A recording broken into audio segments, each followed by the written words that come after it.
मुलींना धमकावलं जातंय किंवा आणि विद्यापीठामध्ये त्यांनी आणखी एक कार्यक्रम घेतलाय आज, वंदे मातरम या राहुल गांधींच्या कार्यक्रमाला काउंटर म्हणून भाजपनं प्रचंड ताकद लावली आहे तिथे. ते वंदे मातरम म्हणतात आहे तर त्यांचं आम्ही स्वागतच करतो, धन्यवाद करतो. त्यांचे जे पूर्वज होते RSS पहिलेचे, त्यांनी वंदे मातरमचा विरोध केलेला आहे. त्यांनी या देशाच्या तिरंग्याचा अपमान केलेला आहे. 53 वर्ष या देशात त्यांनी फडकवला नाही, ते आता तोच तिरंगा हातात घेऊन फिरतात. त्याचं आम्ही स्वागत करतो, आम्हाला विरोध करायचं कारण नाही. पण यांनी आम्हाला वंदे मातरम गाऊन हे आम्हाला सांगतात की ते स्वतः देशभक्त आहेत. तर त्याच्यामुळे मला असं वाटतं की हा देशभक्तीचा आव त्यांनी दाखवला नाही पाहिजे. हा आपल्या प्रत्येक देशवासियांना वंदे मातरम म्हणणं हे अनिवार्य आहे, आपण सगळ्यांनीच म्हटलं पाहिजे.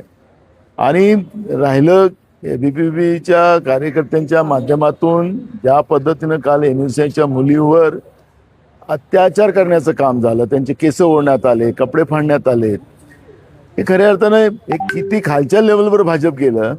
आणि उलटं आमच्याच NUCच्या मुलामुलींवर गुन्हे दाखल करण्याचं पाप हे लोक करतात आहेत. पोलीस सत्तेमध्ये बसलेल्या लोकांच्या दबावाखाली हे सगळं आमच्या लोकांवर गुन्हे दाखल करताय, हे दुर्भाग्य आहे. कारण की मुलामुलींचं त्यांचं आयुष्य बर्बाद करणं हाच भाजपचा मूळ मंत्र असेल तर मला वाटतं की या पद्धतीचे जबरदस्ती गुन्हे दाखल करून ते काय दाखवायचा प्रयत्न करतात मला माहिती नाही.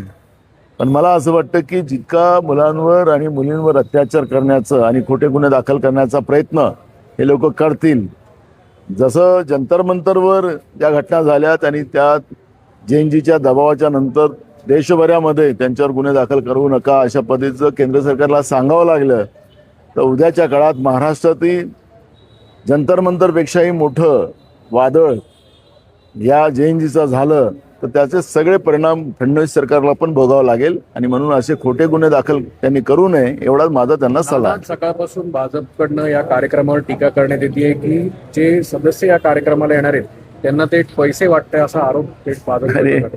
मला असं वाटतं की ही जी प्रथा आहे ती भाजपचीच आहे.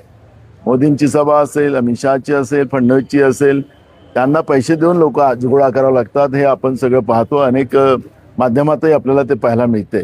तर मला असं वाटतं की त्यांची जी पद्धत आहे ती पद्धत काँग्रेसला लावून त्याला बदनाम करायचं काम ते करतात आहेत. हा कार्यक्रम संध्याकाळी आहे, इथं येणारे मुलं मुली आपल्याला भेटणारच आहे.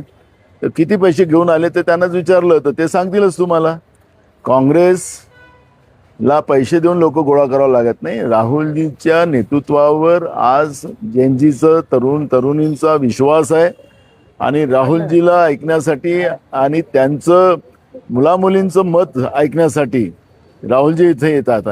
त्यामुळे मोठ्या प्रमाणात आपण पाहिलं की आम्ही लोकांनी रजिस्ट्रेशन केलेलं आहे. आता हे रजिस्ट्रेशन ऑनलाईन केलेलं आहे, त्या ऑनलाईनमध्ये तर पैसे दिले जात नाही. आता हे मुलं मुली मोठ्या प्रमाणात त्यांनी रजिस्ट्रेशन स्वतः केलेलं आहे. आणि म्हणून मला असं वाटतं की घाबरलेली अवस्था जी भाजपची आहे ते या पद्धतीचं स्टेटमेंट करून ते लोक एक दाखवण्याचा प्रयत्न करत आहेत. त्याच्याबद्दल मला काही बोलायचं नाही. आज देशातल्या तरुणींचं भविष्य अंधकारमय आहे, त्याला प्रकाशाकडे नेण्याचं काम राहुलजी करतात आहेत. आणि म्हणून मुलांचं आणि मुलींची मोठी गर्दी आपल्याला या कार्यक्रमात पाहायला मिळणार आहे. काल झालेल्या कार्यक्रमानंतर भाजपच्या काही कार्यकर्त्यांवर गुन्हे देखील झाले, काँग्रेसच्या काही कार्यकर्त्यांवर गुन्हे देखील दाखल झाले. तर मला तुम्हाला सांगितलं भीतीमुळे करावं लागतात आहे, एक दबाव निर्माण करायसाठी त्यांना करावं लागतंय. पण हा अत्याचार जो चालू झालेला आहे, खोटे गुन्हे दाखल करण्याचं काम जे सुरू झालेलं आहे त्याचे परिणाम फडणवीस सरकारला भोगावं लागते.